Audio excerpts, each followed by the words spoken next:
सुशील खजूरिया जी की बहुत छोटी सर्विस थी। इतनी कम सर्विस में वो J&K में आए। J&K में उन्हें शहादत से पहले 2 ऑपरेशन किए, एक छोटा था एक बड़ा था।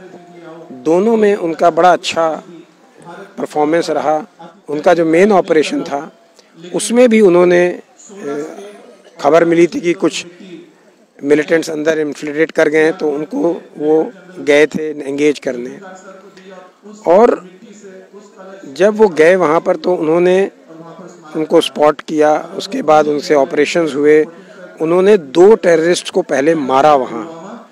और बहुत बहुत मुबारक देता हूँ पूरे परिवार को क्योंकि इन्होंने उसकी शहादत के बाद भी दोनों भाई फौज में गए, बेटी बहन भी एयरफोर्स में गई। तो ये एक देखिए, अगर जो आप एक एग्जाम्पल सेट करेंगे तो अपने आप लोग आपको फॉलो करेंगे। शब्दों से कोई नहीं फॉलो करता आजकल, एक एग्जाम्पल से फॉलो होता है। तो ये परिवार धन्य है। मेरी बेटी भी पैदल चली थी कन्याकुमारी से कश्मीर तक, यहीं से निकली थी सांबा से। तो हम लोग यही सोचते थे कि कुछ लोग तो प्रेरित होंगे। अब माँ वैष्णो देवी की यात्रा पर जा रहे थे और वहाँ नहीं जा पाए, यहाँ आपको आने का मौका मिला, तो ये भी एक तीर्थ स्थल है। जिस तरह से आप भी कह रहे थे, मैं आपका वहाँ स्पीच सुन रहा था, तो कितना एक गर्व महसूस होता है कि एक तीर्थ स्थल में नहीं पहुँच पाए लेकिन दूसरे तीर्थ स्थल में मैं पहुँच पाया। देखिए, किसी भी तीर्थ स्थल पे आप मन से भाव से पहुँचते हैं। अगर जो मैं यहाँ पे बैठ करके वैष्णो माता जी को याद कर लेता हूँ तो मेरे तो दर्शन हो गए। लेकिन वो जो यात्रा होती है उसमें जो मिलता है एहसास और फल मिलता है और एहसास मिलता है, एक तजुर्बा मिलता है, वो यहाँ पे भी मिला। यहाँ पे लोगों से मिला, लोगों का जज्बा देखा, विचार देखे, तो मेरे लिए तो यात्रा हो गई। शहीद लेफ्टिनेंट सुशील खजूरिया जी का आज 10वां शहीदी दिवस उनके पैतृक गांव सांबा की संगवाली में मनाया जा रहा है। और आज यहाँ पर ऐसी शख्सियतें साक्षी हुई हैं जो आज सुशील खजूरिया जी को शहीदी दिवस के इस मौके पर उनको ट्रिब्यूट देने के लिए पहुंचे। और उनमें से एक शख्सियत है लेफ्टिनेंट जनरल अश्विनी बख्शी जी। उनसे हम जानना चाहते हैं कि सुशील खजूरिया जी के इस शहादत पर वो क्या कहना चाहते हैं। 2011 में जब कुपवाड़ा एनकाउंटर हुआ था कश्मीर में, तो उसी एनकाउंटर में शहीदी पाई थी सुशील खजूरिया जी ने। तो मैं इन्हीं से जानने का प्रयास करूंगा कि वो इस शहादत को किस तरह से देख रहे हैं और उनके जज्बे को किस तरह से देखते हैं। तो सर, जेके मीडिया में आपका बहुत बहुत स्वागत है। और आज आप भी यहाँ साक्षी बने हैं, उनके शहीदी दिवस पर उनको ट्रिब्यूट दिया है। क्या कहना चाहते हैं, वो जज्बा, वो जो शहादत पाकर गए हैं, उस शहादत को लेकर क्या कहना चाहते हैं? इस शहादत में सबसे ज़्यादा जो इम्पोर्टेंट चीज़ है वो है परिप्रेक्ष्य। किस परिप्रेक्ष्य में ये हुआ। सुशील खजूरिया जी की बहुत छोटी सर्विस थी। इतनी कम सर्विस में वो J&K में आए। J&K में उन्हें शहादत से पहले 2 ऑपरेशन किए, एक छोटा था एक बड़ा था। दोनों में उनका बड़ा अच्छा परफॉर्मेंस रहा। और एक यंग ऑफिसर को जब देखते हैं हम लोग, जबकि ट्रेनिंग भी अभी ट्रेनिंग होके आया होता है आदमी, तो आप समझ सकते हैं कि किस परिप्रेक्ष्य में उन्होंने ऑपरेट कर रहे थे वो। और जब उनका जो मेन ऑपरेशन था उसमें भी उन्होंने खबर मिली थी कि कुछ मिलिटेंट्स अंदर इन्फिल्ट्रेट कर गए हैं, तो उनको वो गए थे एंगेज करने। और जब वो गए वहाँ पर तो उन्होंने उनको स्पॉट किया। उसके बाद उनसे ऑपरेशंस हुए। उन्होंने 2 टेररिस्ट को पहले मारा वहाँ। और फिर जब वो अपने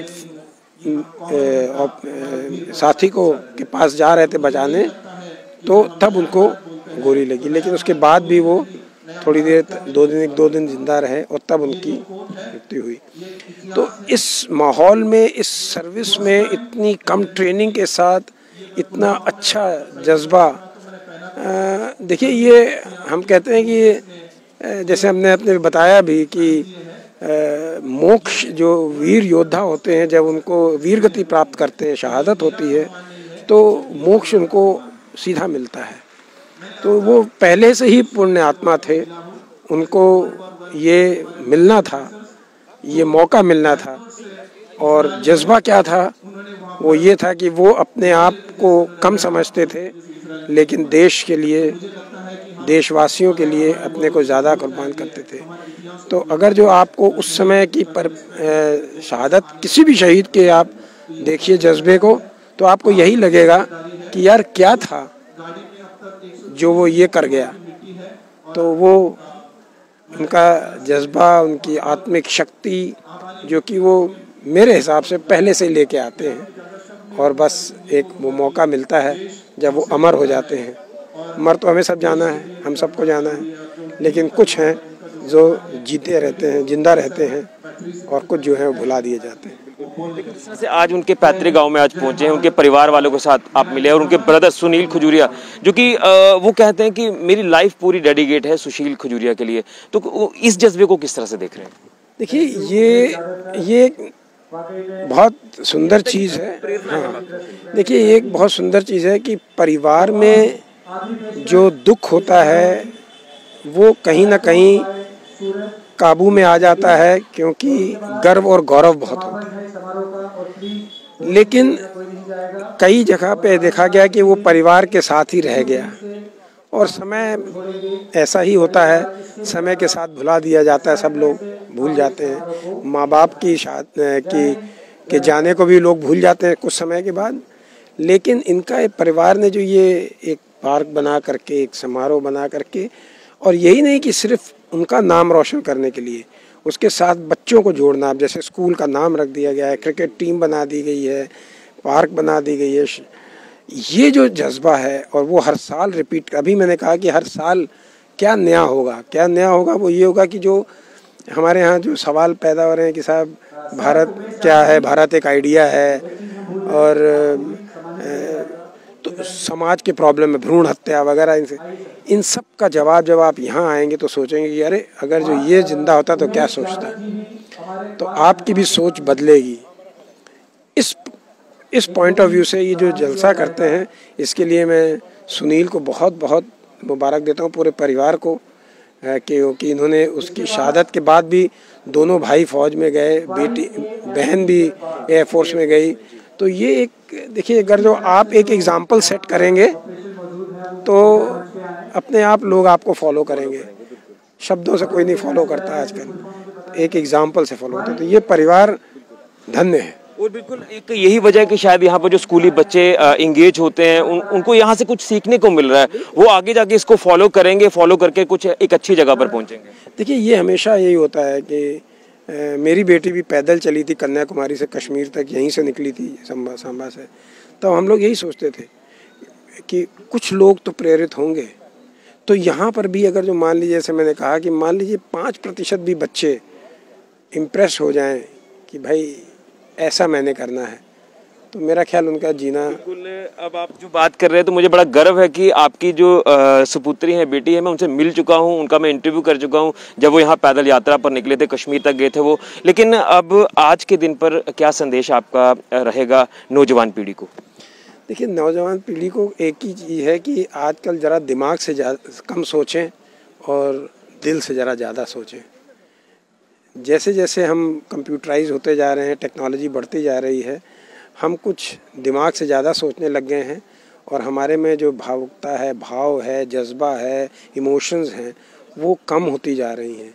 और हम समाज में के जो कुरूप है समाज का, उसको पहचानने में ज़रा देरी कर रहे हैं, और उसके लिए कुछ कर नहीं रहे हैं। हम सब चाहते हैं कि गवर्नमेंट करे। अगर जो कहीं पे कुछ रेप हो रहा है या कहीं हो रहा है तो भाई गवर्नमेंट वाले आए ठीक करें इसको, मैं क्या कर सकता हूँ।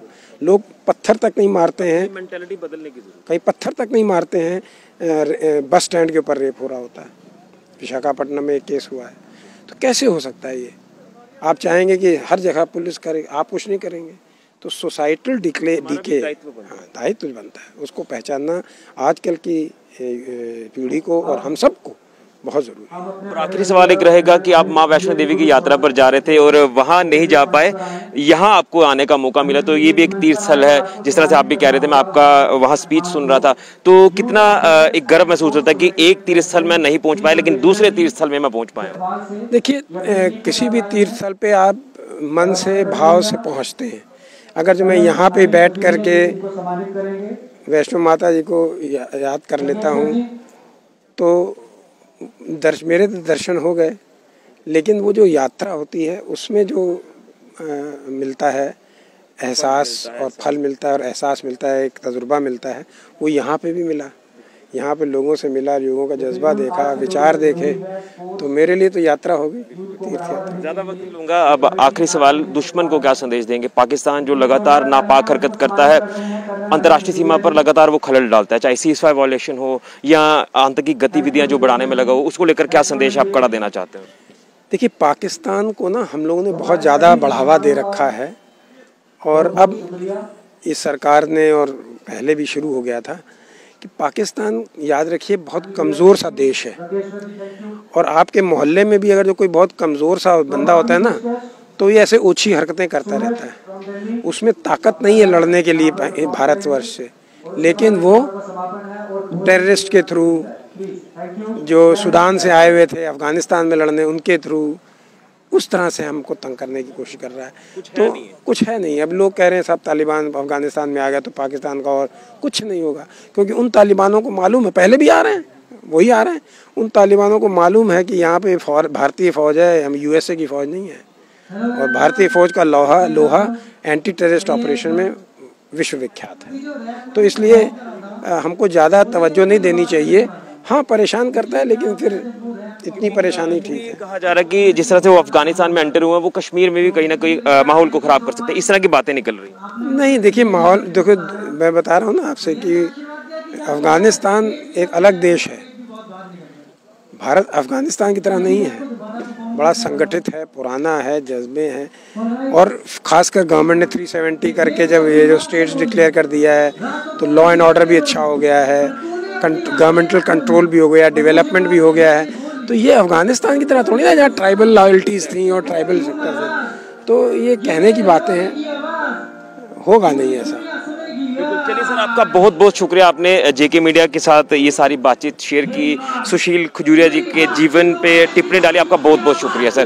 तो ये थे हमारे साथ लेफ्टिनेंट जनरल अश्विनी बख्शी जी, जो कि आज यहाँ पहुँचे थे शहीद लेफ्टिनेंट सुशील खजूरिया जी के पैतृक गांव में, और आज उनके शहीदी दिवस के मौके पर आज वहां ट्रिब्यूट दिया गया है बख्शी साहब की तरफ से, और उनको याद किया गया, उनकी शहादत को याद किया गया। तो मुझे लगता है कि हमने अपने जो शूरवीर हैं, जो शहीद हुए हैं, उनको याद करना चाहिए, उनकी कुर्बानियों को याद करना चाहिए कि किस तरह से वो देश की खातिर मर मिटे हैं, और कहीं ना कहीं ये प्रेरणा है आज की जनरेशन के लिए कि उनको फॉलो कर आगे बढ़ें और अपना जो जीवन का लक्ष्य आपने साधा हुआ, उस लक्ष्य को आप जरूर पूरा करें।